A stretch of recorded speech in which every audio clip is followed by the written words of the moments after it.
Very good afternoon, friends. On a very sunny afternoon, the 20th July 2017. I'm back with you all after a gap because as I told you, I was into some political investigations by myself and a group of my friends in the national and Kerala media. And some professional investigators, private investigators. I, with the group, traveled off to Nagaland on the 4th and reached Kohima on the 4th itself. We traveled off to Konama and then we had a few meetings in Konama and Jotsuma on the 5th of July 2017. And after the meetings, we, with some big leaders of Nagaland, we immediately broke up into 2-3 pieces, 2-3 groups I mean, and a group traveled off to Imphal and a group kept staying in Kohima and traveled off to Dimapur. Me with a small group of 5 traveled off to Mon, to Longwa and off to Burma to do our own investigations about Ym.Engr Pillai's multi-thousand crore scam. We found out a lot of things, and in which the entire political leaders and big-time bureaucrats of Nagaland are involved way back from 1993, when Sri A.C. Jamir, the so-called Chanakya of Nagaland politics, was the CM. Mr. A.C. Jamir was the guy who pulled off Mr. Ym.Engr Pillai and brought him up and then gave him the charge of the supplies or the supplies of spare parts and oil and all for the police department. And this all started during the S.C. Jamir period of 1993 to 2003. Now from there, Mr. Pillai started growing slowly as he started making money through all illegal aspects, wherein he was smuggling things using the government or the police vehicles from the international borders, like wood and everything, down the south and other places. Now, this involves the UG also. That is why we went into Burma to find out the reality. It involves the UG perfectly well. Unless the UG is there, these things cannot be done. And the government vehicles used were in fact well known to all the big time leaders of that time and the bureaucrats of that time. So we don't have to suspect anything about who all were involved and who all were not. They just wanted to put some dust into the eyes of the common man. Now, after finding out these realities, I immediately got an information that, from the team that traveled to Dimapur, who was left behind in Kohima and who traveled off to Dimapur, that there is going to be an immediate heavy meeting somewhere out of Nagaland inside Assam. I, with my friends, immediately traveled off to the place called Kaziranga in Assam. On the 7th night, 8:45 p.m., we reached Kaziranga, and the team from Dimapur also reached Kaziranga.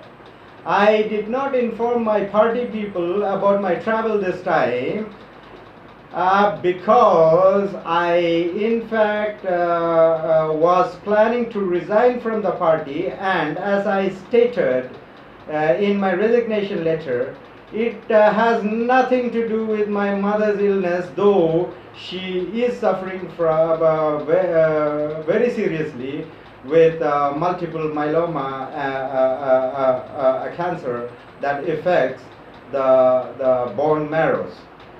But let me come to the party part later on in my second video. But my party, or the party which I was put up as the state in charge, could not, in fact, harvest any of those things that I was been doing and I have been doing till today. So there is no use of working for that group of people. Instead, why don't I work with the people of Nagaland who are with me? I perfectly well know that the people of Nagaland are with me, because the moment I left the party, I came to know their support, because the followers have increased tenfold and not decreased even a percent. Forgetting about that part, which would come up in the next video about the party scenarios and other things, let me come to the point. We traveled off to Kaziranga and we found out that the entire political leadership of Nagaland, except Apuza Saruzale's team, was already there in Kaziranga. I immediately got in touch with my person inside T.R. Zeliang's camp itself, because as many don't know, just because I was born and brought up in Nagaland, I have a lot of friends. I have my brothers and sisters in that. Might be one of them is a wife of one of these leaders. It's very possible. And I don't deny that some of the wives are so close to me that even their husbands don't know. I mean, close to me in the fact that they're wonderful friends of me. Even the entire scenario of Tia Zilang's son's marriage was shared to me by a person from his own family. The entire scenario was shared from his own family. So you don't have to be surprised what all the news I get.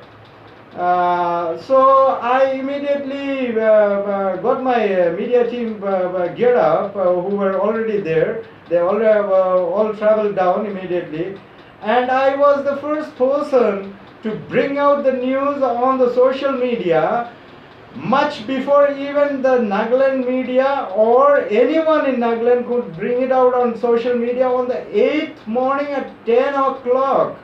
With the exact number of people with Nefirio and with T.R. Ziliang. And I even mentioned that there is going to be a big fire after this thing, and it is a fight to the finish. Nefirio with his strong group was there.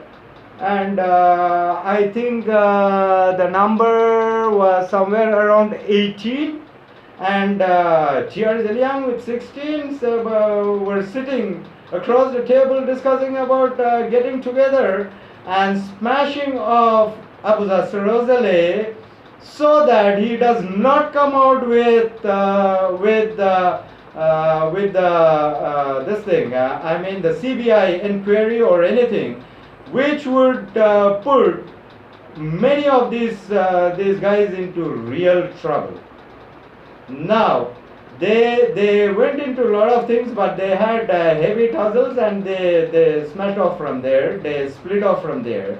Now, let me come to the scenario where Nefirio in 2003-2008 was the main person who brought up this play up above, and play was one guy who was minting money for them. That was the period when Ym.Engr was the Home Minister. Now look, now the Home Minister is with Nefirio in his group.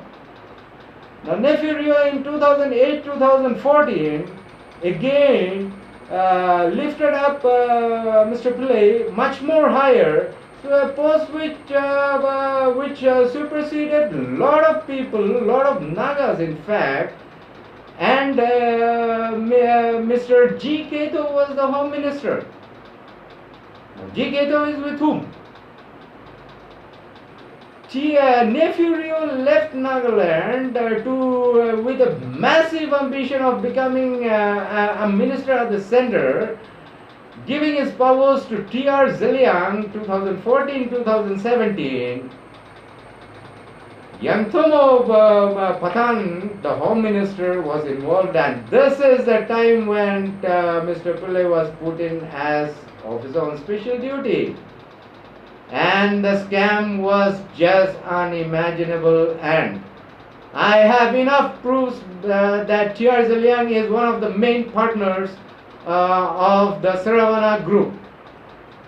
These politicians, the topmost politicians of Nagaland and the bureaucrats of Nagaland, are all involved in this and are all partners of Saravana group, which I perfectly well have that, and I don't have to share it on the social media because I don't want to share it on the social media.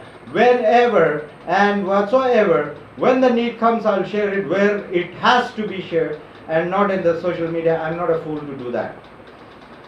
Now this Saravana group person is totally involved in a big scam of 200 acres.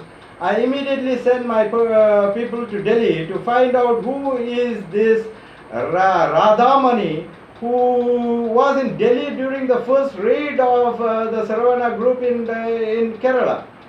They have 200 acres of land in a place called Haripad, and it's been transferred to the medical college in Haripad, the private medical college in Haripad. And you know who are the owners. It's not Mr. Pillai. This Radhamani was called back to Kerala, and in the investigation it was found out that this 200 acres, later on, the deal was been transferred off to this so-called Radhamani, this lady, who is the one who handles all the business business establishments.